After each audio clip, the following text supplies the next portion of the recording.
पूरा देश स्वतंत्रता दिवस की 75वीं वर्षगांठ धूमधाम से मना रहा है। लखनऊ में विश्व हिंदू संघ ने भी ध्वजारोहण कर आजादी का अमृत महोत्सव मनाया। इस मौके पर विश्व हिंदू सेवा संघ के राष्ट्रीय अध्यक्ष रविंद्र के द्विवेदी ने कहा कि देश में जनसंख्या कानून लागू होना जरूरी है।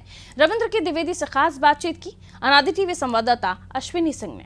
ये जो आज हम आज़ादी का 75वां महोत्सव मना रहे हैं, ये हमें खुशी तो है, मगर दुख इस बात का है कि जो हमारे इतिहास को हमें नहीं बताया गया। हमें जो हमारा इतिहास था आज़ादी के बाद, हमें हमारे बच्चों को गलत तरीके से उसकी व्याख्यान की गई। हमें भाईचारा तो सिखाया गया, मगर केवल मैं देख रहा हूँ भाईचारा हिंदू मानता है और एक द्वितीय पक्ष है जिनके वजह से इस देश का खंडन हुआ। उनको आज भी उसी तरीके से आज़ादी है और वो हमें उसी तरीके से चारा समझ रहे हैं जिस तरीके से आज़ादी के पहले वो कर रहे थे।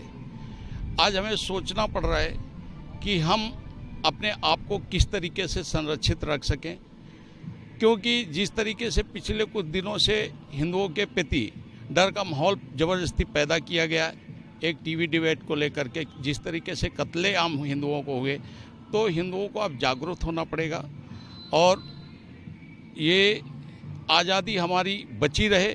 इसलिए सबसे बड़ा मुद्दा है इस देश का जनसंख्या का। जनसंख्या किस तरीके से नियंत्रित हो, उसके लिए हमें सरकार को आग्रह करना पड़ेगा, हमें आंदोलन करना पड़ेगा और अगर फिर भी सरकार हमारी बात नहीं सुनती तो उस आंदोलन को उग्र आंदोलन के रूप में हमें प्रस्तुत करना पड़ेगा। आज यही सारी बातें हमारे तिरंगा झंडारोहण होने के बाद हम लोगों को बताया और कहा। बाकी कुछ बातें हैं जो संगठन के प्रति हमारे जनरल साहब हैं जो रिटायर आर्मी से हैं, वो आपको संबोधित करें। आपने बताया कि एक वर्ग है जो इसको उत्साह से मना रहा है और अपने आप को अलग सुरक्षित महसूस कर रहा है, लेकिन प्रधानमंत्री नरेंद्र मोदी के आह्वान पर आज पूरा देश, चाहे कोई जाति, कोई धर्म, मजहब का, हर कोई तिरंगा लेके सड़कों पर निकल रहा है, तो इसको लेकर क्या कहना चाहेंगे? ये हमारा सौभाग्य है कि हमें नरेंद्र मोदी जी जैसा प्रधानमंत्री बना कि वो अपनी बातों को इस तरीके से लोगों के प्रति करते हैं कि पूरे लोग उनकी आग्रह को मानते हैं। ये देश का सौभाग्य है कि देश को ऐसा आज़ादी के बाद पहला प्रधानमंत्री बना। सर, अगर हम बात करें कि लगातार जिस तरीके से काम हो रहे हैं, चाहे हिंदू आस्था के प्रति बात करें, चाहे हम उत्तर प्रदेश की अगर हम बात करते हैं तो लगातार उत्तर प्रदेश में योगी सरकार भी लगातार इसको लेकर काम चीज कर रही है, उसको लेकर क्या कहना चाहेंगे?